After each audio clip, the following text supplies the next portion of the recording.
Ouais, il y a des problèmes sur le syndicalisme étudiant. Alors effectivement, vous n'avez pas tort. Les deux problèmes du syndicalisme étudiant sont que, un, c'est du syndicalisme, que deux, il a pour base des étudiants. Et du coup, ça fait que c'est un peu consubstantiel à la chose. Je vais essayer de m'expliquer de manière assez claire pour que vous puissiez comprendre.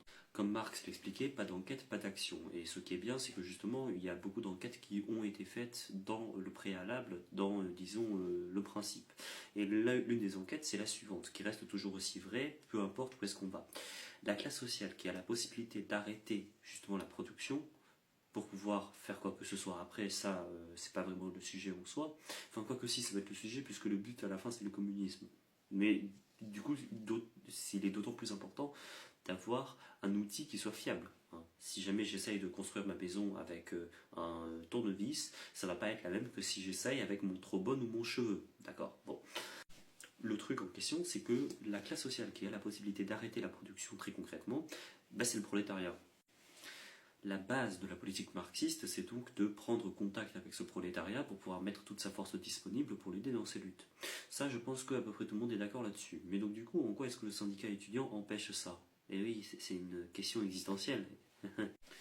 Or, cela donne la conclusion suivante. Les étudiants, lorsqu'ils ont un potentiel de lutte, ce potentiel de lutte, ils l'acquièrent par le caractère prolétarien qu'ils ont, et donc pas par le caractère estudiantin qu'ils ont. C'est-à-dire, en d'autres termes, que si jamais ils ont cette capacité de lutte, et ben, parce qu'ils travaillent à côté, et ben leur capacité de lutte, ils l'ont parce qu'ils travaillent à côté. Donc justement, la catégorie d'étudiants, on va essayer d'analyser un peu le truc et de voir ce qu'elle peut faire. Donc pour le moment, dans leur activité, les étudiants ne vendent pas leur force de travail, aussi incroyable que cela puisse paraître.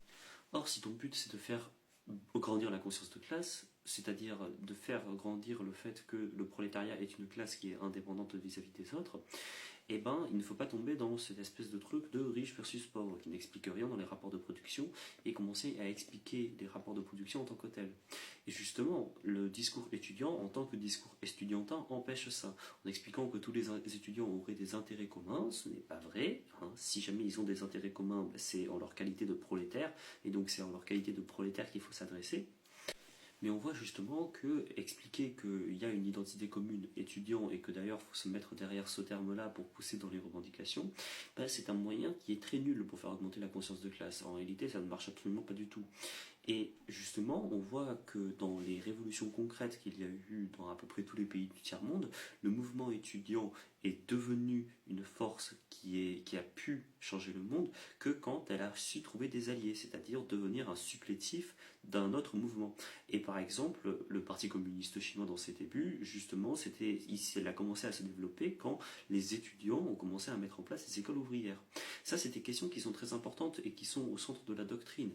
Parce que si tu les as pas, tu ne comprends pas, par exemple, les mouvements qui ont échoué. Pourquoi, par exemple, le mouvement en Chine en 89 a échoué? Tout simplement parce que les étudiants étaient des gros snobs. C'est l'une des raisons principales de l'échec du truc.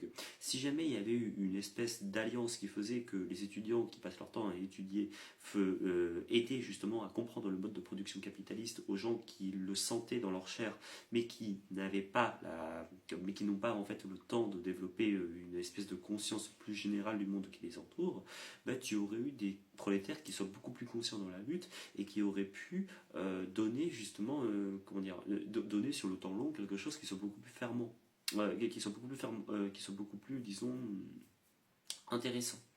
Bon, pourquoi est-ce que je parle de ça? Parce que justement, le mouvement étudiant, en tant que mouvement qui essaie de s'autonomiser, va avoir et va se heurter à des limites qui sont de cet ordre-là, précisément. Alors on pourrait dire qu'avec les exemples que tu prends, quand même, c'était quand même des moments où à peu près tous les étudiants étaient bourgeois, oui, petits bourgeois. Mais je suis d'accord. Et je suis d'accord qu'avec la massification, il y a beaucoup de trucs qui changent. Mais ce truc-là, il ne change pas. Les étudiants, en tant qu'étudiants, expriment une position qui est interclassiste parce qu'ils ne vendent pas encore la force de travail. Et s'ils vendent leur force de travail, c'est en tant que vendeurs de force de travail qu'il faut s'adresser à eux. C'est tout simplement aussi simple que ça. Si jamais l'étudiant prolétaire il galère, ce n'est pas en tant qu'étudiant, mais c'est en tant que prolétaire dans un système qui est éducatif. Et donc on a une manière qui est vraiment très simple de la résoudre. Bah, c'est la lutte des classes. Enfin, c'est tout. Ça ne veut pas dire que si la personne ne travaille pas à côté, elle a le droit de absolument rien faire. Mais justement, son travail sera beaucoup plus utile si la personne va vers des gens qui, eux, ont la capacité de bloquer la production par l'arrêt de leur travail. C'est littéralement comme ça que les syndicats de chômeurs et l'intégralité des organisations de chômeurs faisaient leur propagande dans à peu près du coup l'intégralité du pays où il y avait eu un mouvement de chômeurs qui a été puissant.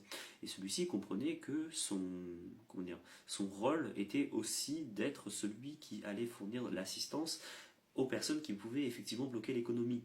Et ben il n'y a aucune raison que pour les étudiants cela en soit pas de même. Et l'amélioration justement de tout ce qui est dans ce cadre-là peut se faire que dans une seule perspective, qui est l'amélioration générale des conditions de reproduction du capital. Et ça, ça ne peut pas s'obtenir par le blocage de fac en mode. Genre premier degré. L'autre problème du syndicat étudiant, c'est aussi sa forme de syndicat. Et je vais l'expliquer de manière assez simple. Le but du syndicat, c'est d'être un outil de négociation. En tant qu'outil de négociation, pour être le plus efficace possible, il faut brasser le plus large possible. Or, les individus vivent dans un monde capitaliste et surtout détachés de leurs conditions de classe, ça va mener à un truc qui va être très simple. Ils vont plus se préoccuper des intérêts matériels qu'ils ont juste devant eux, et ça c'est quelque chose de très normal, que des questions politiques plus lointaines. Et cela va donner que ça va entrer dans le trait d'unionisme le plus vil. Ensuite, il y a les moyens employés pour réaliser telle ou telle chose. Et c'est là que ça devient intéressant d'une certaine manière. Par quels moyens est-ce qu'on peut faire en sorte qu'une organisation syndicale étudiante réussisse son but? Eh bien, il faut une très grande mobilisation qui bloque la fac, etc. Bon, comment est-ce que tu lis ça à la question de classe? Eh bien, c'est absolument pas liable à la question de classe dans la mesure où c'est plus liable à un discours de il faut réduire les coûts de il faut justement augmenter les coûts de reproduction de la force de travail qualifiée. Ça, je suis désolé, c'est pas le communisme, c'est même la solidification des rapports de production capitalistes. Et donc ce n'est pas un militantisme qui, peut mener à l'augmentation de la conscience de classe, mais qui surtout mènera très difficilement à l'augmentation d'autres choses dans la mesure où on ne va pas voir les personnes qui ont réellement la capacité de bloquer. Et c'est pour ça que le blocage étudiant et le blocage lycéen en tant que tel ont une particularité qui est très intéressante. C'est-à-dire que d'un côté, les lycéens et les étudiants se rendent compte que si jamais ils ne bloquent pas leur fac, il n'y a absolument rien qui se passe. Parce qu'ils savent qu'ils n'ont pas la force du prolétariat. Ils savent que par exemple, si jamais leur mode d'action ne peut pas être de faire grève, parce que s'ils font grève, il y a peut-être tout le monde qui s'en fout. On a tous essayé, en quatrième, en troisième, bon, il y avait la Covid, mais on a tous essayé en cinquième, en sixième ou même avant, de dire, ouais, en fait, si on ne vient tous pas en cours, il n'y aura pas cours. On a tous vu le résultat, hein, il y a toujours un traître qui est parmi nous. Je parle de toi, Nathan. Et c'est pour ça que la critique se dresse sur les syndicats étudiants qui veulent être syndicats étudiants en soi et pour soi et rien d'autre. Parce que précisément, si jamais ils ne deviennent pas un outil d'une organisation autre qui promeut la lutte des classes et qui mène la lutte des classes, le résultat va être qu'elle va être une organisation qui va s'autonomiser vis-à-vis du prolétariat et qui va avoir la poursuite des buts qui lui sont propres, qui est en fait la reproduction de la conscience moyenne de l'étudiant de gauche dans un cadre plus ou moins donné. Et justement, dans ce genre de truc, l'énergie qu'elle va pouvoir consacrer justement au mouvement étudiant en tant que tel, donc un truc qui est déjà quelque chose qui n'est pas fermement, qui n'est pas,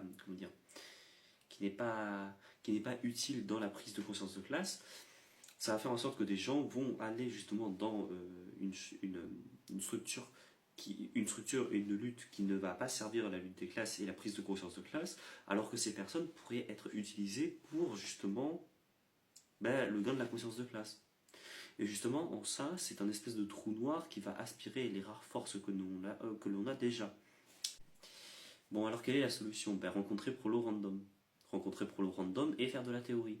Les deux sont liés, les deux ne sont pas dissociables, et il faut pouvoir expliquer pourquoi est-ce que le fait que le travail abstrait soit mesure de la valeur est un problème. Si vous n'êtes pas capable de le faire, essayez de faire en sorte d'être capable de le faire. Si jamais vous êtes plus calé sur des sujets historiques, essayez de pouvoir apporter aux ouvriers des compléments sur les trucs historiques, parce que peut-être qu'eux, ils n'ont pas le temps. Mais justement, assumez le fait que votre rôle va devoir être un rôle de support et non pas un rôle principal. Et non pas un rôle qui consiste à bloquer des trucs en espérant que ça fasse vaciller le capitalisme, puisque ce n'est absolument pas ce que ça fait en réalité. Après, du coup, il y a plusieurs types de syndicalisme étudiant à différencier, mais je vais essayer de faire une espèce de panoplie de l'ensemble du truc pour expliquer pourquoi est-ce que ce mouvement il est bien gaze en réalité, mais qu'il y a des bouts qui sont moins gaze que d'autres. Voilà, merci beaucoup.